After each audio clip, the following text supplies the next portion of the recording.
Fair warning, guys, as of the timing of the filming of this video, these are solid unobtainium.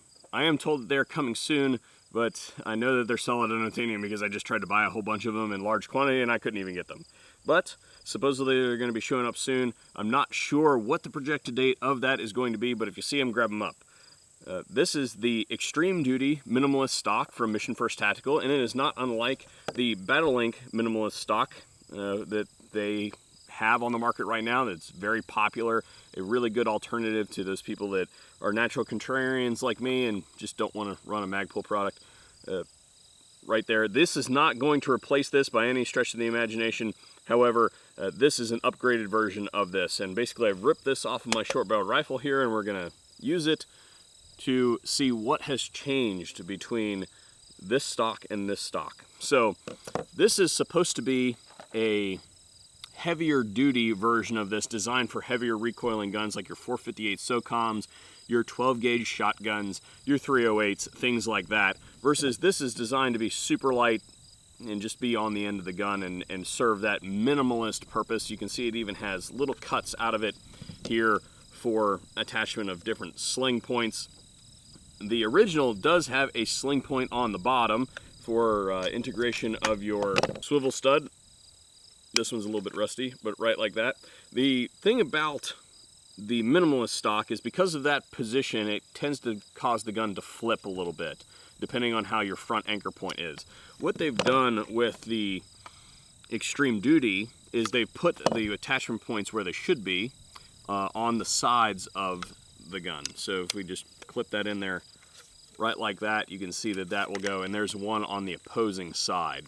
We have gotten a little bit lower profile between the two of those. I'm not sure if that's showing up. I'll get a close-up for you guys. It appears to me that the latch is the same, and it goes on and off the same way. It may be a little bit thicker on the Extreme Duty stock.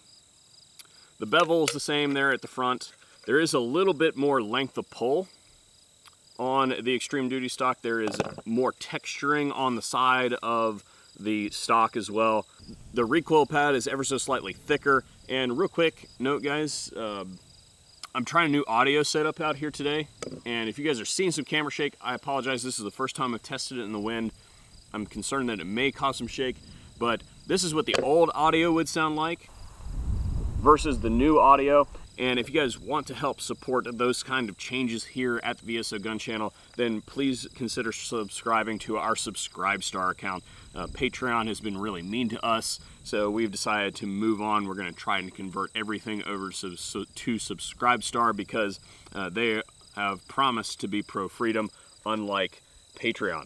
Now, moving on, there's another neat feature here that I will point out, which is there is an M-LOK section there. So if I take this Kinetic Development Group mount here, this is a piece of M-LOK, and I can put that right on there right like that, and it will work the opposite direction too.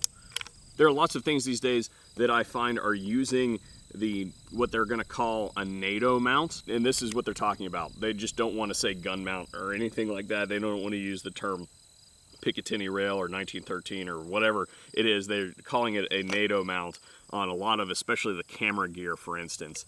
So if you want to put that on there right like that, there is an option out there for some accessorization of your stock. Am I getting bit by? So I'm actually trying to keep this particular stock nice, as in like the one that is currently in my fingers, because you can see how windy it is out here. Because it's part of a larger project that I've been working on for some time, and it actually needs to disappear for photography in relative short order. So we're not going to do a full test on it here today. If you guys are interested in that though, sound off in the comment section down below, and maybe we'll come back to it once we have more of them in quantity and can tear one up. But I would assume, given that it's branded the Extreme Duty versus just the minimalist stock, that it's going to perform as good or better than the tried, true, and tested minimalist stock. Thanks for joining us here today on the VSO Gun Channel. I know it's a short one, but I appreciate you guys tuning in. I just wanted to get this thing out to you guys quick before they start rolling into various retailers. Thanks for joining us, and hopefully we'll see you guys on a future video.